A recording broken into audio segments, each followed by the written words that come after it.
Hey everyone, we're back. I'm coming at you from my studio in Tempe, Arizona, and tonight we're gonna work on coiling and pinching. So let's get started. Okay, so to begin, you should have your base made already, and it should have stiffened up, so it should be leather hard at this point. So if you have not done this, do go back and watch the video on how to toss out a slab, and then also how to prepare your base for coiling and pinching, and then also how to roll coils, because you're going to want to have a collection of coils ready so you can just start to build and build and build. Okay, so I know most of you probably don't have a banding wheel at your house, but if you do, go ahead and use that. If not, and you were able to come in and get the tar paper, you could trace a lid or a bucket and cut yourself out a nice circle that you can place your base in the middle of, so you at least have the ability to rotate this while you're coiling and pinching, or at the very minimum, so your clay won't get stuck to the surface that you're working on. You could also do the same thing by taking a couple sheets of newspaper, tracing a circle on those so you can center your base in that. And it's kind of the same idea, just so you're able to have something to easily rotate your base.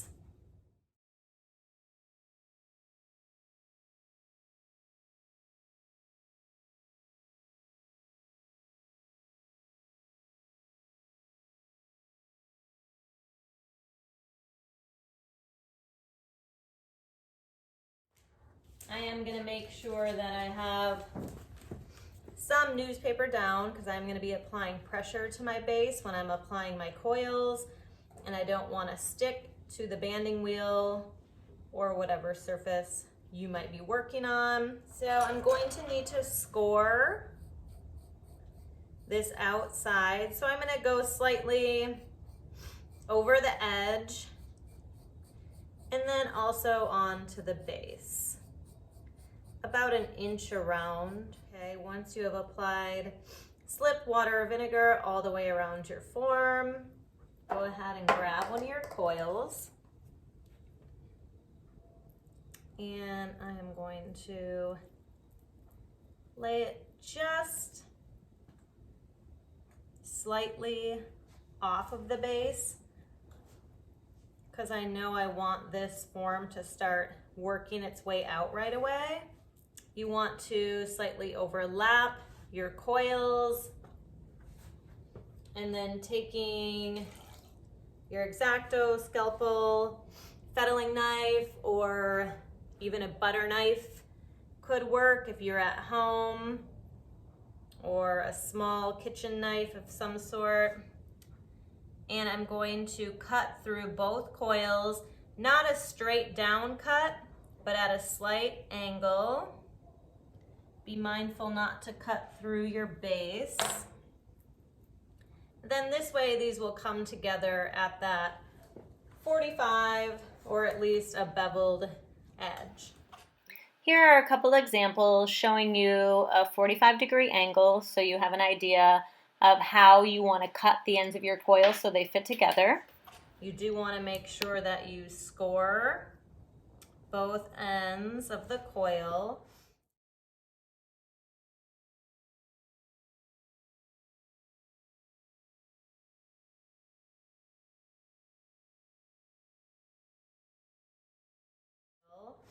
I did not score my coil because my clay is very soft. I kept my coils really, really nice and soft by keeping them with laying them on plastic and then slightly spritzing them and then covering them in plastic and spritzing the layers of plastic, so the clay stays nice and soft, so I don't have to worry about scoring my coils. Now I am going to flip this over and just kind of look and see if I have about the same amount of coil hanging over the base. And that looks pretty good. And that's just gonna help me keep a uniform shape. I'm gonna make sure I'm really applying pressure with my index fingers and my thumbs kind of rolling onto that seam. I'm gonna blend clay to the outside of the seam and now to the inside of the seam. You could tap this down. Make sure you have a good connection. You can also just slightly push it down. Really make sure your seam has been united, because that's going to be a weak spot. So you want to make sure you've really blended. Okay, now I have to push some clay down on the inside, so I'm supporting with my fingers, basically my whole hand on the outside,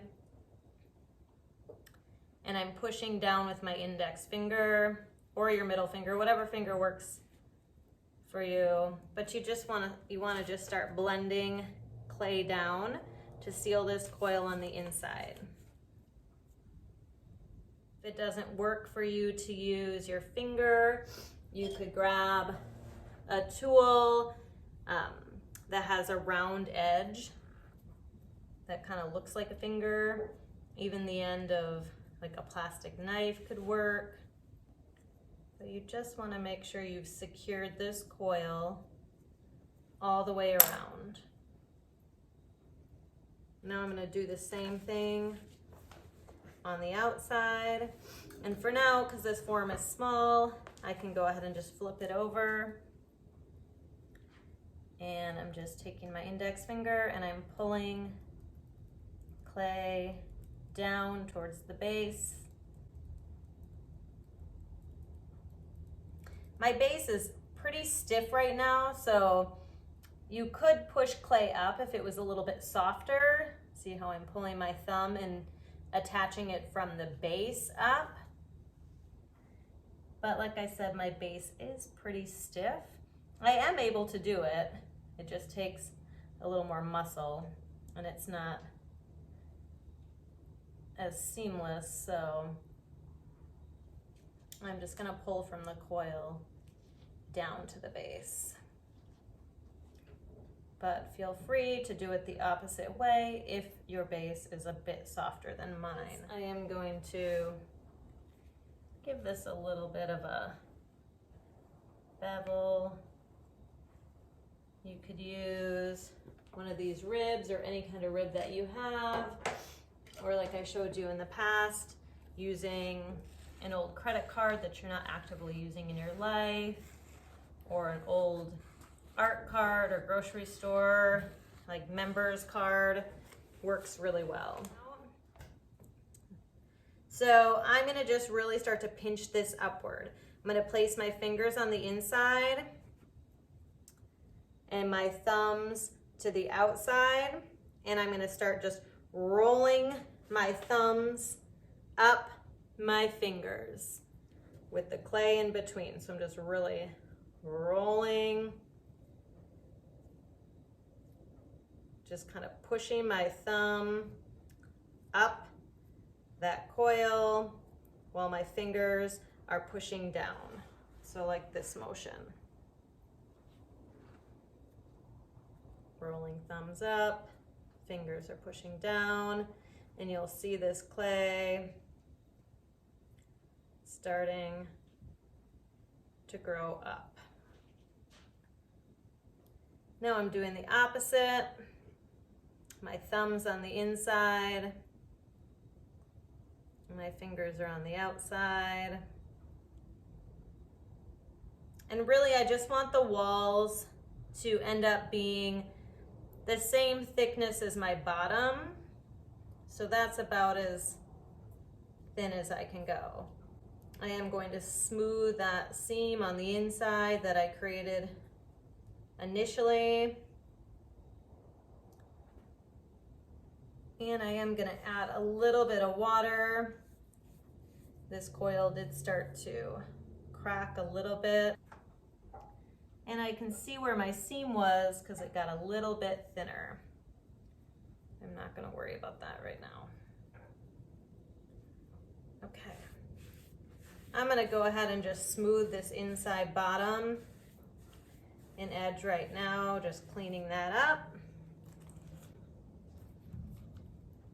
Okay, so now we're ready to put our next coil on. We want to make sure we score the top of the last coil that we placed on there. Put a little water, slip, or just straight vinegar will work as well, whatever you have at home. And don't worry if your form is uneven right now.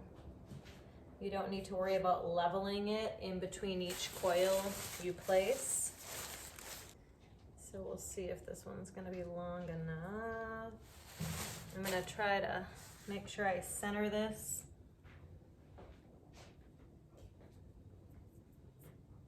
New coil on top of the last coil. We wanna overlap, not cut straight down, but add a slight bevel, being mindful not to cut into the previous coil we placed.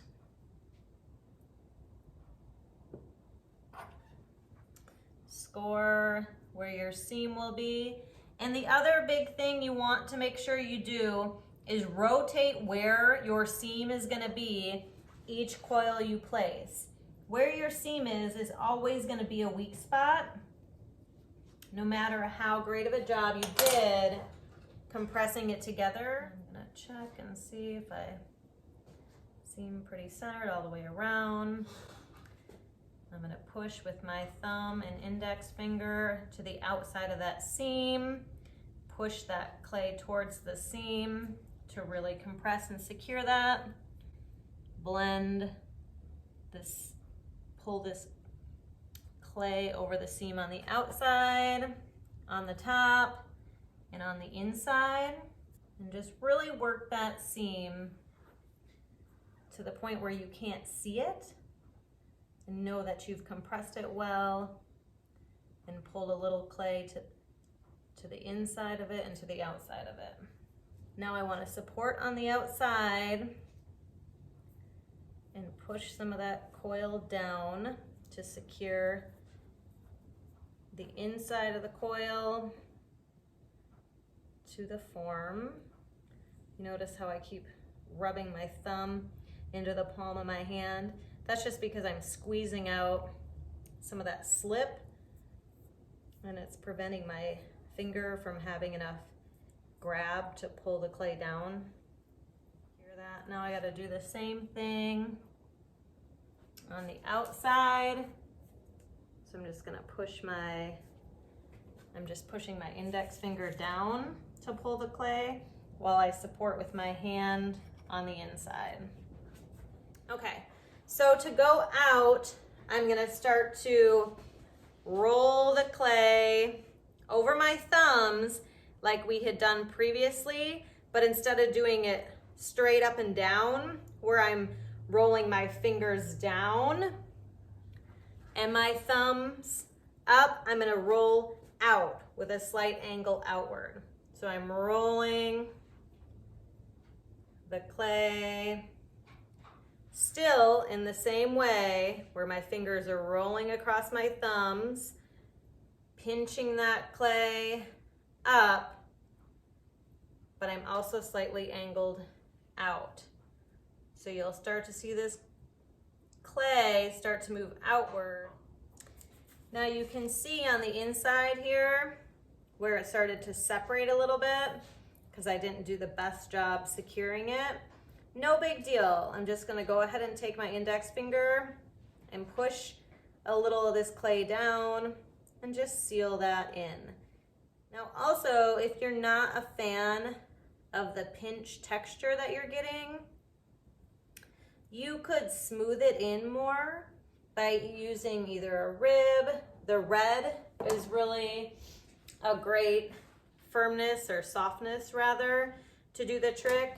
If you don't have access to ribs, you can still go back and use one of your old credit cards that you're not actively using, or an old grocery store card, or etc. but you could take some extra time and smooth the form out. I'm always a fan of the pinch texture, so I just have a tendency to leave it. I think it shows the process, and I think it's a beautiful texture.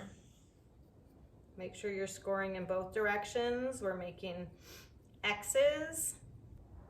If you don't have your scoring tool at home, you could use a fork, or you could take a bunch of toothpicks and secure them together with a rubber band. Once you're finished scoring all the way around, you're gonna want to add your water, slip, or vinegar. You can make your own slip at home if you want by keeping some of your clay scraps. It works best if you let them get bone dry. And if you have vinegar, you could add a little vinegar and then some water, and then basically just mix them up until you have a slip. So smaller chunks of bone dry clay will break down quicker in water and vinegar. So you'd create the solution, a nice smooth solution quicker, less chunkiness you have to try to break down. Okay, we're gonna need a larger coil this time because this form is getting wider. So let's see if this one will fit. Ooh, it's close. If your coils want to start cracking a little bit when you're going to bend them around your form, just lay them flat and take your sponge and just with a light compression, and make sure your sponge is well wrung out. We're not trying to get the coils too wet. We're just trying to compress them enough to give them a little more strength and seal anywhere it wants to crack. And make sure you're keeping your coils covered while you're working. Don't leave them out or they'll really start to dry out. So score it, slip it. Gonna need a bit of a larger coil because our form is getting larger. This one looks like it's just gonna make it. So center it up. Slight overlap, that's about all we have. Cut through the first one, cut through the second one. Being mindful not to cut through your form. Remove the two pieces. Score both ends of your coil. Remember, we don't have to score our actual coil, but we do want to score the ends where you're going to be pushing the seam together. Just need that little extra security there because the seam is already going to be a weak spot. Push your thumb and index finger and really make sure you compress that seam together. You're gonna have, because of that angle you cut, you're gonna have a little clay that you can bend or pull over on the outside and some clay that you can move over on the inside. So you can make that seam look like it's not there. Make it vanish. So my coils are maybe about 1 inch thick, maybe slightly less. So if your coils are thinner, you're not gonna be able to get your walls very tall because you do need to blend a little coil to the inside and to the outside. So that's gonna make your coil less thick. So you do wanna make sure you have a reasonably sized coil, especially creating a form this large, because we're making a pretty big planter. So depending on what you're making, you could change the size of your coil. If you had a really thin coil and you blended clay down on the outside and the inside, you may not have much at all to pinch. But it's all relative to what you're making and being able to feel confident when you're working with a coil. If you're doing a small form, sometimes it might only take 4 coils. If you're doing a larger form, who knows? Depends on how big you want to go as to how many coils you're going to need. And then also, like we just talked about, the thickness of your coil is also going to determine how many coils you need. Because if they're thinner, you're not going to be getting that much taller each time. So you may have to use more coils. So blend some clay once again on the inside.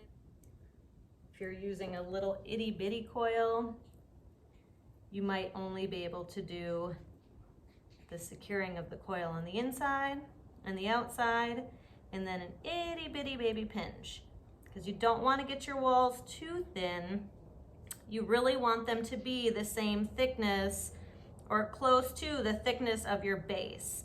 So if you are making a cup or a mug and you do want it to be quite thin because you're thinking about the liquid weight when you go to put in the coffee or whatever beverage you're drinking out of it, then you can certainly pinch your form quite thin. I guess it all goes back to what you're making.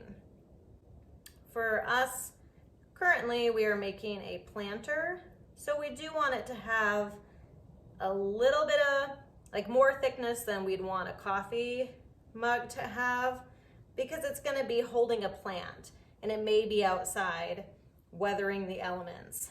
So we want it to have a little more thickness so it can hold up. But a mug or a cup, we probably want it to be a little bit thinner so it's more comfortable for you or whoever is using it. Now you want to make sure you blend clay on the outside.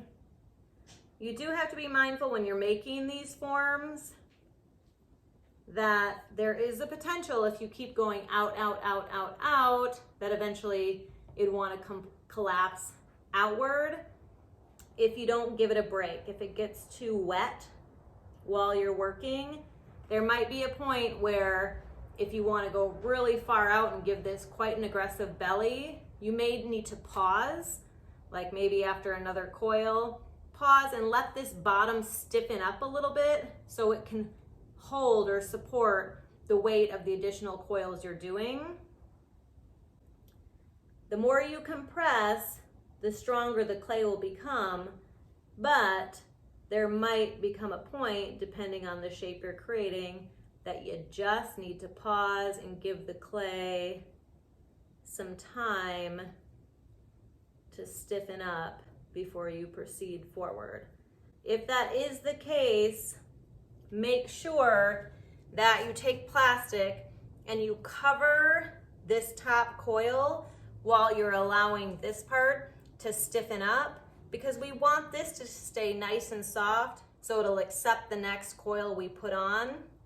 So at least cut yourself a thin strip of plastic to cover this top coil if you do need time to allow this to stiffen up. So once you're certain you have secured clay on the inside and the outside, you can start to do your pinching. Now I'm going to come back the other way. Just make sure that this is the same thickness all the way around. I'm going to check all my seams. So because this is getting, you can see it's getting a little wet, I'm going to pause. I'm going to cover this top part. I'm going to let this bottom just stiffen up a little bit, and then I can decide if I want to keep going out a little bit and then bring it up, or exactly where I want this shape to go. Do some research, find a shape you really like, and try to aim for that. Or you could just play and just practice, go out, go back in, you know, kind of really start to understand the coil and pinch process. But sometimes it is nice to have an idea in mind of the shape you're going for. Okay, so that's it for now, folks, and we'll come back and do some more soon. Okay, bye. See you soon, guys.